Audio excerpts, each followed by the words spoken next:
हाशम हरेर वनिता अखिल लोक तीव्र शोकाश्रु सागर विशोषण मृत्युदारम सम्मोहनाय रचितम निजमाय यस्य भ्रूमंडलम मुनिकृते मकर ध्वजस्य।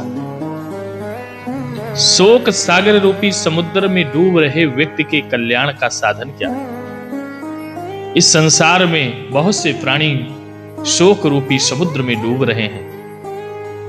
उनके जीवन में खुशी नहीं है, प्रसन्नता नहीं है। ऐसे शोक सागर रूपी समुद्र में डूब रहे व्यक्ति के लिए साधन क्या है?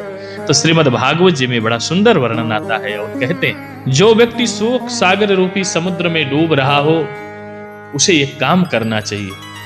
हंसी से परिपूर्ण प्रभु के मुखार विंद का ध्यान करके चिंतन करे, क्योंकि शोक रूपी सागर में डूबा हुआ जो मनुष्य है उसे शोक सागर से निकाल करके आनंद सागर में पहुंचाने का ताकत केवल परमात्मा की हंसी में।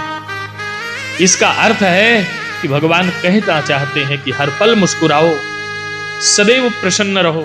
आप लोगों की हंसी और प्रसन्नता ही हमारी सर्वोपरि भक्ति है। भगवान श्री कृष्ण को देखो, बचपन से लेकर के और युवा अवस्था तक दुख ही दुख मिला, लेकिन वो परब्रह्म परमात्मा गोविंद हमारे कभी सर पर हाथ धर करके नहीं बैठे।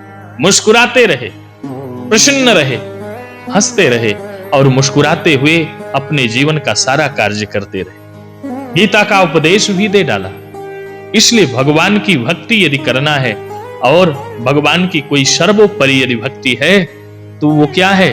प्रसन्नता। जब हम प्रसन्न होते हैं तो परमात्मा का दर्शन अवश्य होता है। इसलिए हासम हरेर वनिता अखिल लोक तीव्र, भगवान का जो मुखार विंद है सदैव मुस्कुराता ही रहता है। और जब हम ध्यान करने बैठे तो शोक सागर में डूब रहे अपने जीवन को सुधारने के लिए बस भगवान के उस मुस्कुराहट का ध्यान करें।